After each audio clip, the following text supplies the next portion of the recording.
Olá, senhores estudantes. Retomando aqui, dando continuidade à nossa resolução dos problemas do livro do Griffith, de mecânica quântica, nós estamos aqui com o problema 1.7. Então, esse problema que fala da seguinte relação. Ele fala assim, calcule a derivada do valor esperado do momento em função do tempo, sabendo que a resposta é essa que ele apresenta aqui, né? Então, ele fala que é derivada de P em relação ao tempo, tá aqui, é igual a menos a derivada o valor esperado da derivada parcial do potencial em função da posição x. Aqui ele dá algumas orientações, como ele fala, se você olhar as equações 32, ou mesmo a primeira parte da equação 33, né, que ele chama atenção aqui, ou mesmo a equação 38, né, são exemplos do chamado teorema de Ehrenfest, né, Ehrenfest. Esse teorema, ele trata-se dessa relação aqui, né, vou mostrar, da equação 32, que está no próprio livro do Griffith, que é mostrar que o valor esperado da velocidade ele é igual à derivada do valor esperado da posição em função do tempo, derivada total.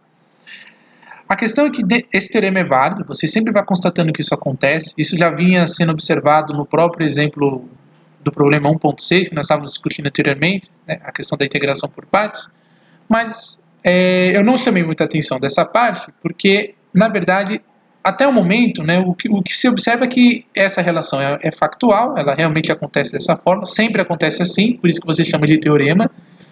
O teorema é uma constatação, né, se for uma linguagem vulgar, né, na matemática, se eu pudesse dizer isso, né, eu diria que o teorema ele é uma constatação. É mais do que isso, né, porque ele envolve os axiomas, toda aquela coisa, mas vale assim. O que física você também costuma chamar de postulação, né? Você vai postulando um fato físico e aí você postula que, de fato, o valor esperado da velocidade é igual à derivada em função do tempo do valor esperado da posição. Mas isso não nos leva a interpretar, por exemplo, o que significa a velocidade do ponto de vista da mecânica quântica. A velocidade em si, o que você observa. Você pode entender aqui como sendo o valor esperado da velocidade, essa relação, mas não necessariamente você tem que isso corresponde ao valor esperado, que você possa obter o valor da velocidade em si. Né? Isso vai ser melhor discutido no capítulo 3, que é o próximo capítulo aqui do Griffith, né? Nas próximas aulas, né? Porque vai ser bem fundamentado, né? Como é que se entende o que é a velocidade do ponto de vista da mecânica quântica. Você entende que uma partícula pode mudar de posição de um ponto ao outro, isso a gente entende do ponto de vista clássico, né? Mas como é que é essa mudança de posição do ponto de vista quântico? Já que o Schrödinger já parte da ideia de que a função de onda, enquanto ela se move, ela se comporta como uma onda, tem um comportamento ondulatório. Pelo menos a função que a descreve tem essa característica e diz que tem esse comportamento para o movimento da partícula. Então, como é que é entender essa coisa da velocidade de uma partícula nesse contexto? Quando você olha aqui para a equação 31, né, por exemplo, você também pode enxergar esse tal valor esperado da velocidade como sendo esse termo aqui, né? Você tem essa quantidade, porque envolve o complexo conjugado da função de onda vezes a derivada da função de onda em função da posição, né? Integrado em x aqui, né? Que seria o valor esperado da posição, né? Bom, na mecânica quântica, né, você define, por exemplo, a quantidade de movimento de uma partícula como sendo a derivada da função de onda em função das posições. É assim que você define a quantidade de movimento de uma partícula. Se você entende que a quantidade de movimento de uma partícula, junto com IH cortado, respeitando a equação de Schrödinger, né? Então, IH cortado, que multiplica a derivada da função de onda em relação à posição, isso é o momento da partícula. Dividido pela massa, você teria, do ponto de vista da clássica, né, que o momento linear é igual a massa vezes velocidade, faria você... É tentador pensar que isso de fato é a velocidade. Né? Momento linear dividido pela massa né, tudo isso aqui é momento linear, né? Toda a integral junto com IH cortada, dividido pela massa seria a velocidade. Mas será que é isso mesmo do ponto de vista da mecânica quântica? Né? Nós não temos ainda a estrutura para mostrar isso. Por que eu falo isso? Porque eu não posso garantir que isso é uma verdade, porque a construção para a obtenção do valor esperado da posição da partícula é feita através da densidade de probabilidade em função da posição. Então, a densidade de probabilidade está dependendo da posição. Aí, por isso que a gente pode construir o valor esperado da posição. Para eu ter vamos dizer, um valor esperado da velocidade, a rigor aqui, eu teria que ter esse mesmo tipo de procedimento que foi feito aqui em composição. Eu teria que envolver a densidade e probabilidade da partícula, só que em função da velocidade. Tem que ver se isso é possível ser feito de forma direta envolvendo a velocidade, ou se vai ser feito de maneira indireta. Então, a discussão fica mais para frente a gente fazer no decorrer do livro, né? Ele fez menção a essa equação 32 para chamar a atenção dessa questão. Também aqui a equação 33, que é a própria equação 31, está aqui, aparecendo nessa parte, né?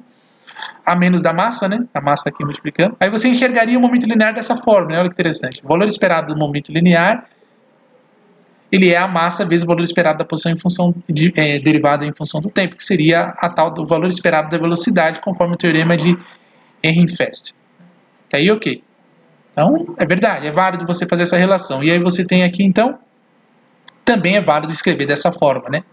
E derivada do valor esperado da posição em função do tempo atende essa integral aqui, junto com esse h cortado, dx, e já engloba, no caso a massa está aqui, se eu posso passar dividindo, e fica com a cara da equação 31 que a gente viu lá em cima. Também você observa no caso da equação 38, só alcançava aqui, 35, 38.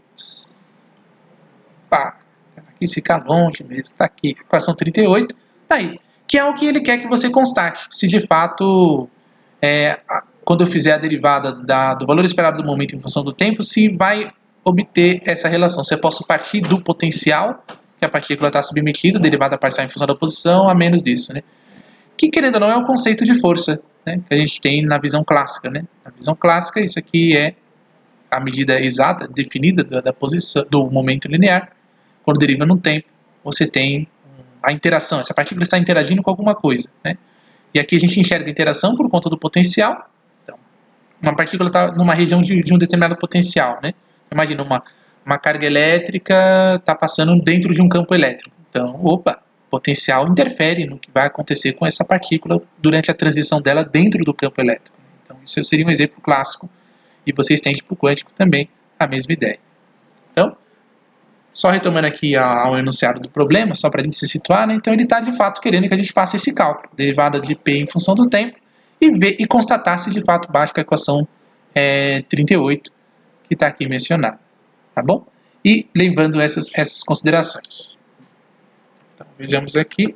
Tá aqui a solução do problema, né? Então, a partir da equação 1.31, que é essa expressão aqui, derivada do valor esperado do momento em função do tempo é igual a menos IH cortado vezes a integral dessa quantidade, que é o complexo conjugado, vezes a derivada da função de onda em função da posição, dx, e aqui fica a derivada no tempo externo, né? Mas é uma derivada parcial, vai atuar onde de fato tem a dependência temporal. É que dessa vez, tudo que está dentro desses parênteses tem dependência temporal, né? A própria complexo conjugado da função de onda, depende da posição e do tempo. E também, como a derivada aconteceu em x, não corre o risco de você eliminar a dependência temporal do resultado dessa derivada. Então, o resultado dessa derivada com certeza depende do tempo, porque a derivada só ocorreu parcialmente na posição, né? Então, não correria esse risco. Então, por isso que posso englobar aqui, aliás, eu devo, né, englobar esse termo. Então, essa é a equação 31 que nós vimos lá. E aí ele discute aqui, né? Mas, o autor, né,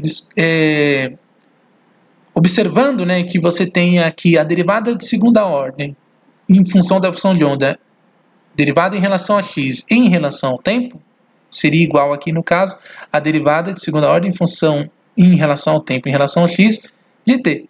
E isso é uma verdade, né? Isso é verdade se a função ela é contínua. Uma função ela pode transitar entre a diferenciação em função de uma variável e de outra, desde que ela dependa das duas variáveis, evidentemente, e ela seja contínua, né? Tanto em x quanto em t. Tá? Tanto na posição quanto no tempo ela deve ser contínua. Isso aqui é uma verdade a partir daí. Também, né, utilizando-se dessas equações que ele menciona lá anteriormente, que é as equações 23 e 24, né? Deixa eu ver se elas estão de fácil acesso aqui, né, no nosso problema, né? Deixa eu só subir aqui, só para a gente saber quem que elas são. Então aqui, equação, vamos subir, tem que subir bastante aqui, né, no nosso PDF, né? Tá aqui, as equações 23 e 24. Temos aqui então, que ela nos mostra a derivada da função de onda em função do tempo, é igual, né, aí é a equação de Schrödinger propriamente. Aqui é o lado direito da equação de Schrödinger que a gente costuma ver em função das posições e aqui o lado esquerdo em função do tempo. As constantes foram todas, migrou para cá, né? Então fica atendendo I h cortado sobre 2m. E aqui menos I sobre h cortado e o potencial. Então é basicamente a equação de Schrödinger separando a componente temporal, a dependência temporal completamente isolada. E para a diferenciação, né, isolada, né? E no caso da equação 24, você faz o mesmo procedimento, só que com um complexo conjugado da função de onda. Né? Tem a mesma estrutura, não muda nada, ok? Derivada em relação à posição. Aqui você está com o chamado operador de energia cinética, o que você está vendo aqui, tá certo? A menos do IH cortado que estava aqui, né, originalmente. Né? Então, e aqui você tem o potencial, né, a menos do IH cortado que deveria estar nesse lado de cá. Bom, então, essas equações, então, é na verdade a equação de Schrödinger com a diferenciação no tempo completamente isolada. Diferenciação de lá. Então, temos aqui que você tem que pegar a equação 31, né, que foi mencionada anteriormente, que você está aqui, né? E aí você pega e deriva isso em função do tempo. Então, que você vai ter igual aqui, para atender ao que ele está querendo saber, né, no final das contas, que vai ser igual a equivalente, né, a derivada do valor esperado do momento em função do tempo. Na verdade, está aqui o valor esperado do momento em função do tempo, derivando no tempo. Bom, aqui é a regra do produto de derivação, então derivada da primeira função, que é psi conjugado, vezes a segunda função, que também é uma derivada, só que em x, mais a primeira função, vezes a derivada da segunda. A derivada... posso trocar a ordem, né? A intenção foi essa. Aqui era para estar expresso primeira derivada no tempo, né? Respeitando a regrinha do produto aqui. Mas eu já estou tirando proveito dessa propriedade aqui. Posso trocar de ordem as derivadas, não tem problema, por ser uma função contínua, tanto na posição quanto no tempo. Então, esse recurso já foi feito aqui. Trocou eles de ordem e... ok, aí você vai resolver esse cálculo em si. Então, seria igual aqui.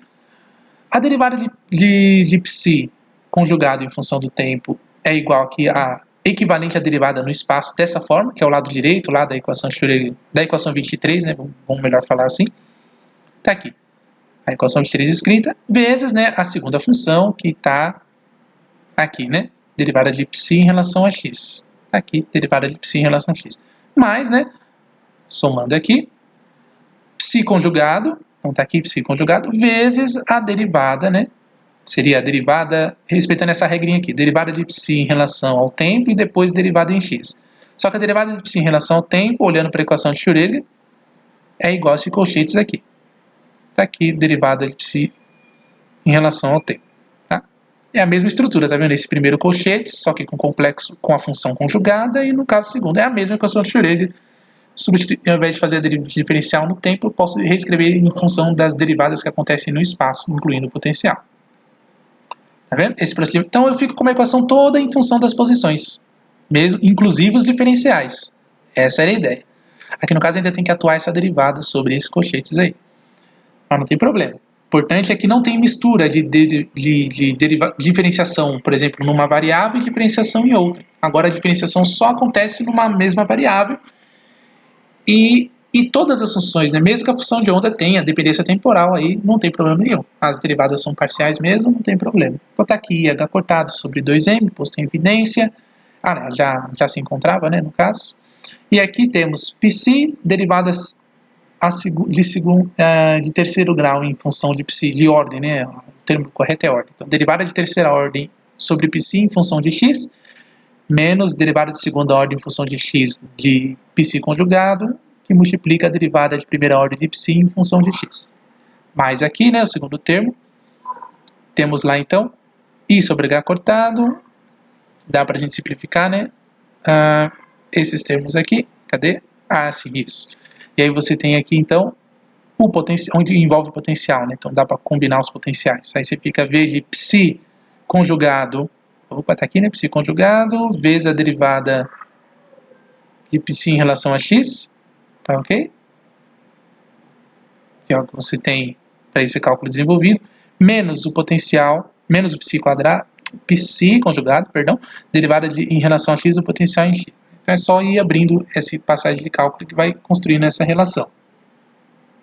Bom, quando você olha aqui para o primeiro termo, né, vamos ver aqui essa quantidade toda aqui, né, ou mesmo o lado esquerdo aqui, né, nessa questão, né, primeiros termos da integração, que você integra, vai a zero, né, esse primeiro termo aqui. E aí, utilizando-se a integral, né, por partes, novamente, né, tem que usar mais de uma vez, né, para você ter essa integração por partes, né, não é tão trivial assim, né. E pegando o segundo termo que pode ser explícito, né, pode ser simplificado aqui no caso, né, para o potencial, deixa eu fazer assim, como escrevendo v de módulo psi quadrado, derivada de psi em relação a x, menos módulo psi quadrado, função... Esses são os termos que envolvem potencial, né? Tanto nesse primeiro e nesse segundo colchete, né? Dá para juntar os dois. Isso fica bem organizado, né? Dá para você escrever dessa forma, né? Que você está vendo aqui, né? Menos psi, porque dá para a gente fazer essa junção, né? Módulo psi quadrado, derivada de parcial em relação a x do potencial. E aí, então a gente tem agora que de fato a derivada do potencial a derivada do valor esperado do momento linear de função do tempo é igual a menos IH cortado e sobre H cortado, você vai simplificar tudo, né? E aqui você vai ter menos, né, módulo de psi quadrado, derivada parcial em V do potencial em relação a x dx, que é o que estava querendo mostrar lá, né? Olha, esse aqui é o valor esperado do potencial, né? Pelo menos em função e derivada em x, né, no caso, né? Seria derivar, né, é o valor esperado da derivada do potencial em função de x com o sinal de menos, que é o que está aqui, que é o que a gente queria demonstrar, ok? Essas passagens têm que ser feitas bem cuidadosa, né, porque senão você acaba trocando os termos. O que a gente vai fazendo é agrupando os iguais, né? Você vai agrupando os termos iguais aqui o tempo todo e vai obtendo essas relações sem nenhum problema, tá bom? É longo, mas é tranquilo para obtenção desse valor aqui, tá ok? Então, isso é o que ele queria que demonstrasse aqui a partir dessas equações que ele mencionou, né? A equação 31, olhar a equação 33 e 38 e também consultar a equação de Schrödinger, quando você isola a diferenciação no tempo, tanto pensando na equação de Schrödinger com a função de onda em si, quanto o complexo conjugado dela, tá bom? Então, isso que era para a gente falar aqui no caso. Até mais!